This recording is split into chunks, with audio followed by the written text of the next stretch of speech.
여러분 안녕하십니까? 명절 잘 보내셨나요? 저도 잘 보내고 이렇게 또 방송을 통해서 여러분과 만나는 것 같습니다. 오늘은 2023년 제1기 사과입니다. 예수님을 위한 예물들이라는 주제로 함께 말씀을 나누겠습니다. 깨닫기, 느끼기, 행하기 함께 읽어볼까요? 깨닫기 시작. 헌금은 예수님의 사랑에 대한 경배와 감사의 표현임을 깨닫는다.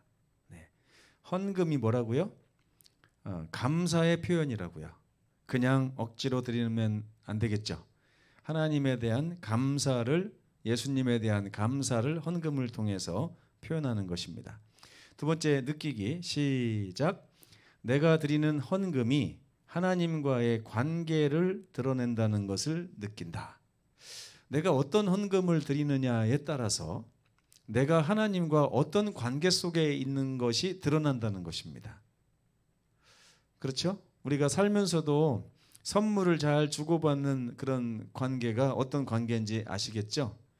그냥 뭐 선물이 자칫 잘못하다 보면 이제 뇌물이 될 수도 있는데 그런 뇌물의 관계가 아니고 진짜 사랑해서 주고 싶어서 주고받는 이 선물의 관계가 우리 인간 관계 속에서도 얼마나 중요한지 여러분 아실 것입니다. 그런 얘기입니다. 행하기 시작.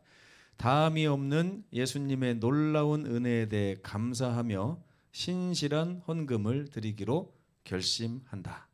이번 주에 이런 결심을 하시게 되기를 간절히 바랍니다. 주제절 함께 읽겠습니다. 시편 116편 12절에서 14절에 있는 말씀입니다. 함께 읽겠습니다. 시작. 내게 주신 모든 은혜를 내가 여호와께 무엇으로 보답할까? 내가 구원의 잔을 들고 여호와의 이름을 부르며 여호와의 모든 백성 앞에서 나는 나의 서원을 여호와께 갚으리로다. 참 좋은 말씀이죠. 여기 보면 내가 여호와 하나님께 받은 은혜가 있는데 이 은혜가 너무 감사하다 보니까 무엇으로 이것을 좀 보답을 하면 좋을까 고민을 하는 것입니다. 이 저자가. 그리고 뭘 들고서 여호와의 이름을 부른다고요? 구원이라고 하는 잔을 이렇게 드는 거예요. 하나님께서 넘치도록 부어서 우리에게 주신 잔이 있어요. 마시라고요. 그래서 이 잔을 탁 받아가지고 하나님께 너무나 감사한 것입니다. 그래서 하나님 앞에서 주님의 이름을 부르면서 이 잔을 지금 어떻게 하는 거예요? 즐기는 것입니다. 하나님 저를 위해서 이 잔을 준비해 주셔서 감사합니다. 여호와의 이름을 부르면서 모든 백성 앞에서 다른 사람들 앞에서 나는 나에게 이 구원을 주신 우리 하나님을 찬양하고 감사하며 이 구원을 달게 마실 뿐만 아니라 내가 여호와께 보답하고 싶은 마음을 여러분 앞에서 서원하는 것입니다. 또 하나님 앞에서 서원하는 것입니다. 라고 하는 그런 아름다운 장면이 시편 116편에 기록이 되어 있습니다. 토요일 일요일 소재 보시면 우리가 하나님 앞에 헌금을 낼 때 중요한 것이 뭐냐? 금액이 아니라 뭐가 중요하다고요? 동기가 중요하다 그랬습니다. 우리가 하나님께 드리는 것은 그분께서 우리에게 주신 놀라운 선물에 대한 반응이어야 한다. 요한일서 4장 19절에 보면 우리가 사랑하는 것은 그분께서 먼저 우리를 사랑하셨기 때문이라는 요한의 고백이 있습니다. 헌금은 우리의 삶을 우리의 주인 되신 하나님께 온전히 바쳤다고 하는 표시입니다. 제가 지난주에도 말씀드렸죠. 헌신이라는 것이 무엇이냐? 헌신은 내 발 한쪽을 예수님의 울타리 안으로 이렇게 가져다 드리는 것이 아니라 내 손 한쪽, 내 지갑의 일부를 주님께 드리는 것이 아니라 나의 모든 것이 주님께 속했음을 인정하고 그분의 울타리 안으로 들어가는 것을 나타낸다 말씀드렸습니다. 그렇다면 여기서 헌금이라고 하는 것은요. 내 삶이 우리 주님 되신 하나님께 온전히 속해 있다고 하는 것을 표현하는 표식이 될 뿐만 아니라 매우 중요한 우리의 영적인 경험이 된다 하는 말씀인 것입니다. 헌금은 그리스도 안에서 구원의 확신을 발견한 믿음이 있는 사람들에게서 나옵니다. 구원의 잔을 들고 있는 거예요. 어쩜 나에게 이런 선물을 주셨는가 우리 하나님께서.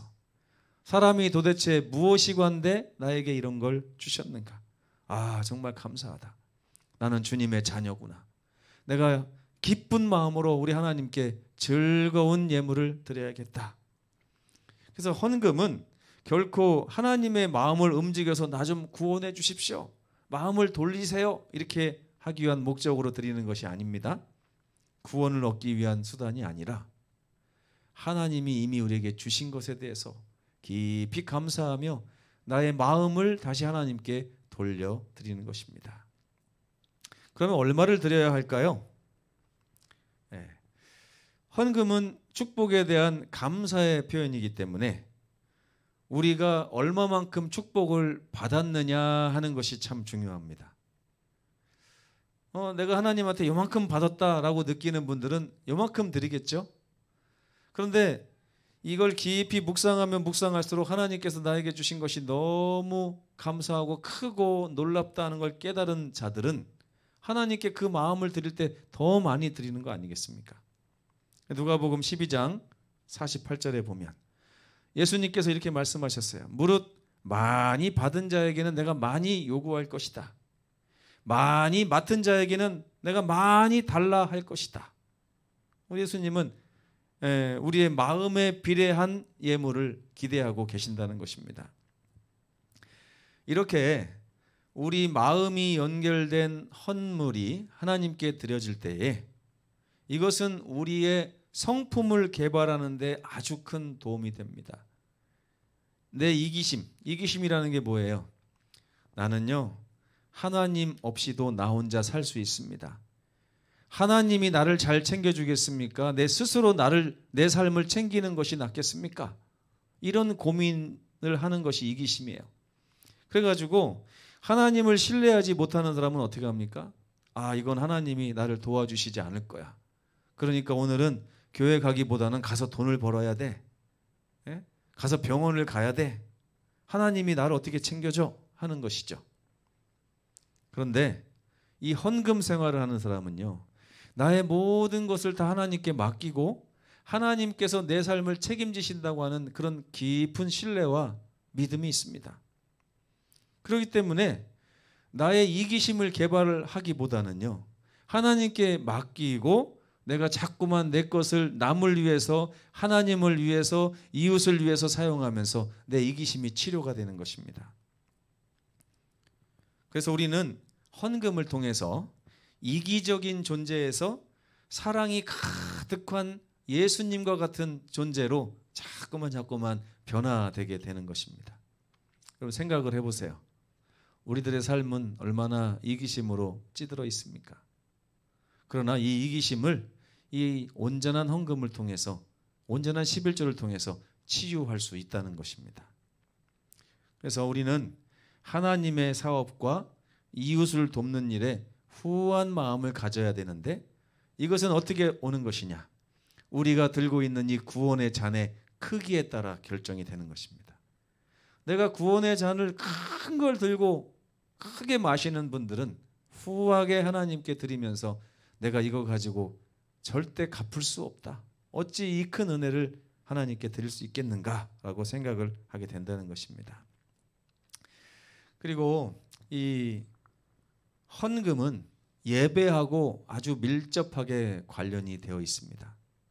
예배와 동떨어진 헌금은 존재하지 않는다는 거예요. 예배에 4가지 요소가 있다고 이 화요일소지 교과에는 나오는데요. 첫 번째는 뭐냐?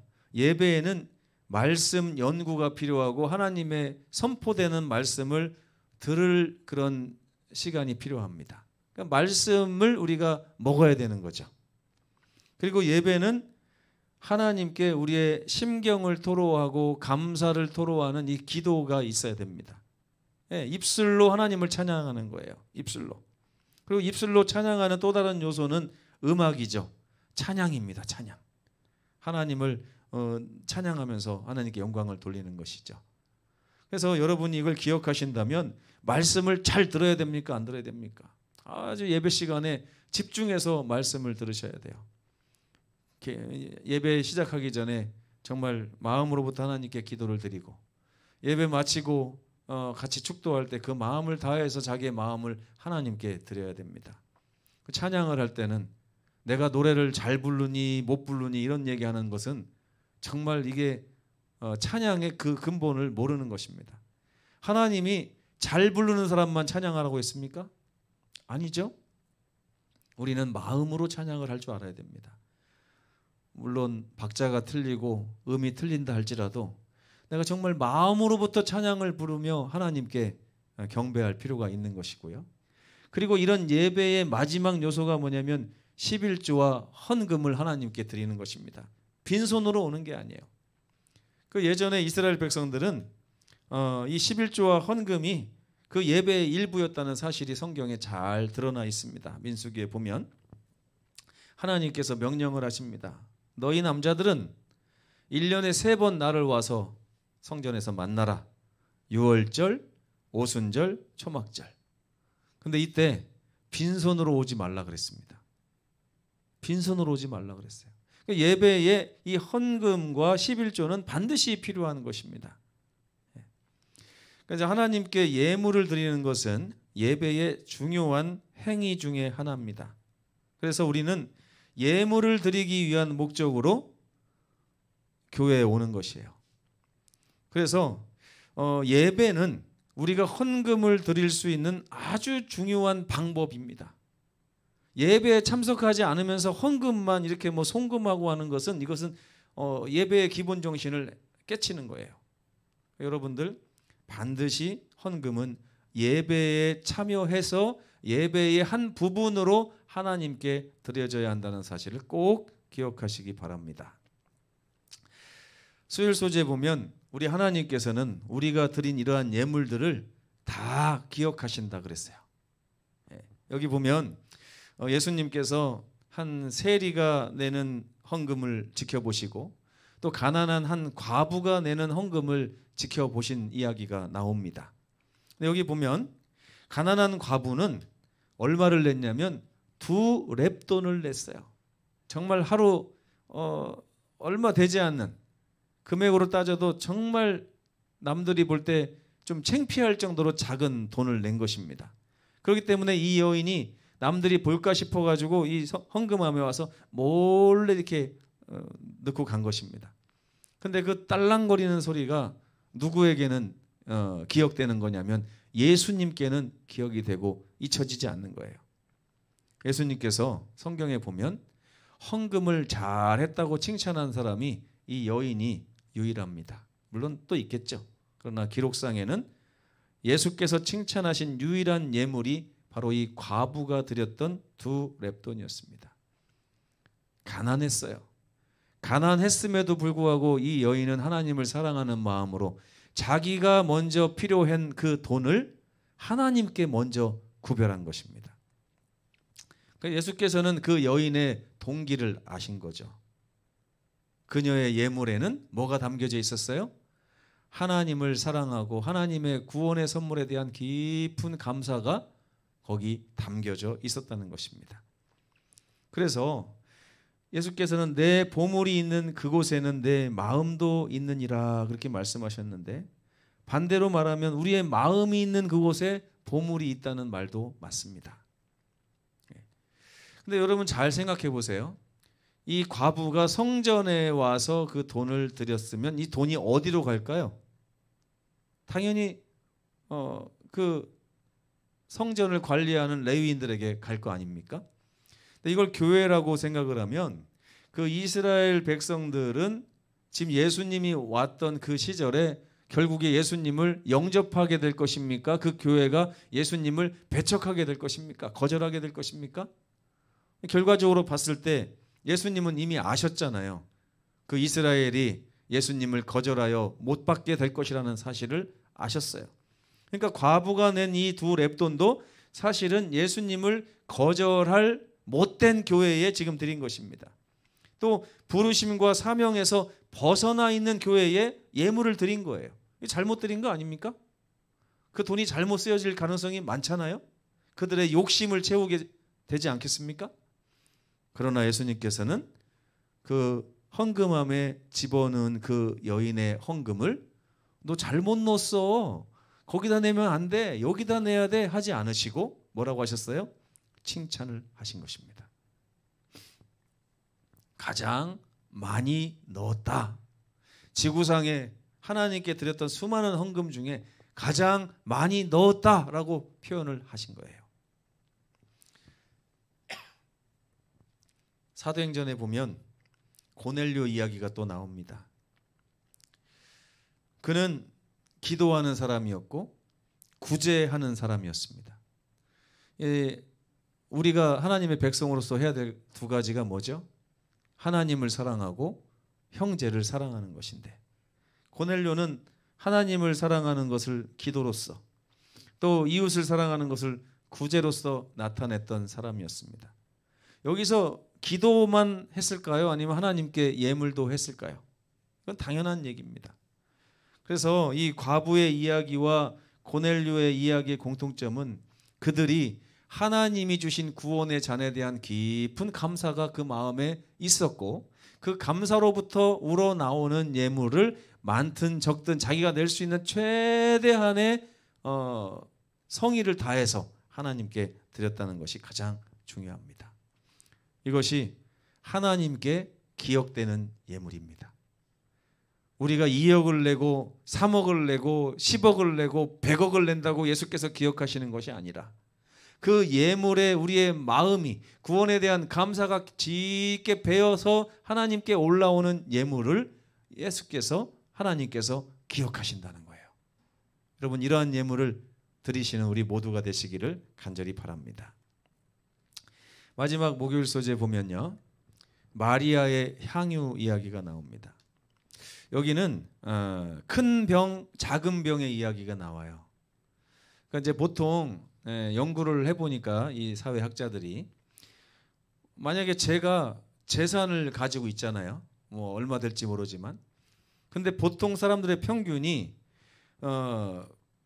고정자산이 있고 유동자산이 있어요. 뭐 땅이나 건물, 뭐 주식 이런 것처럼 금방 현금으로 꺼내가지고 쓸 수 없는 자산을 고정자산이라고 하고, 현금으로 금방 이렇게 사용할 수 있는 것을 유동자산이라고 하는데, 여기서 보면 그 유동자산을 작은 병, 또 고정자산을 큰 병 이렇게 표현을 합니다. 그런데 이 큰 병에는 보통 91%의 내 재산이 큰 병에 담겨 있고요, 9%의 내 재산이 작은 병에 담겨 있다는 거예요. 그럼 평소에 우리가 헌금을 하면 헌금은 작은 병에서 나오겠습니까? 큰 병에서 나오겠습니까? 당연히 작은 병에서 나오겠죠. 그러면서 이 큰 병에 있는 우리의 재물은, 재산은 하나님께 드려질 기회가 많이 없는 것입니다. 그런데 여기 보면 대부분의 사람들은 이 중 작은 병의 것을 꺼내 헌금을 하지만, 여기 마리아는 300데나리온이나 되는 향유를 예수님의 발에 쏟았습니다. 가룟 유다가 뭐라고 막 할 정도로 그 향유는 비싼 거였어요. 한 사람의 1년치 봉급을 다 모아야 될 정도로 큰 돈이었습니다. 이런 돈은 유동자산이겠습니까? 고정자산이겠습니까? 당연히 고정자산이죠. 오늘의 교과는 뭐라고 합니까? 이 고정자산을 가지고 하나님을 특별하게 섬길 만한 계획을 가지고 있어야 된다라고 얘기를 하고 있는 것입니다. 내 땅을 하나님께 어떻게 드릴까? 내 집을 어떻게 하나님께 드릴까? 내 주식을 어떻게 해서 하나님께 드릴까? 내 정기 예금을 어떻게 하나님께 드릴까? 이런 생각이 우리에게 필요하다는 것입니다. 이 마리아의 300데나리온 향유는 그녀의 작은 병에서 나온 자잘한 헌금이 아니었어요. 그녀는 마음을 예수님께 드리고 싶었고, 자기가 가진 것 중에서 큰 병에 있는 것을 꺼내서 예수님께 드린 것입니다. 반면에 유다는 어땠어요? 유다는 약 100데나리온인 은 30개에 예수님을 팔아 넘겼습니다. 마리아는 그녀의 큰 병에 있는 것을 꺼내서 예수님께 드렸지만 우리가 유다처럼 욕심을 부린다면 우리는 결국에는 우리의 영혼까지도 헐값에 팔아버릴 수도 있다고 성경은 경고하고 있습니다. 여러분, 예수님을 위한 예물 어떻게 드리시겠습니까? 이 한 주일 동안 내가 드리는 예물이 하나님께 온전히 기억되실 만큼 잘 드려지고 있는지, 하나님께 영광이 되고 그것이 나의 품성에 개발이 되며 결국에는 하나님께서 약속하신 축복으로 내 삶이 온전히 다가가고 있는지를 깊이 묵상하시는 그런 한 주일이 됐으면 좋겠습니다. 말씀을 마치겠습니다.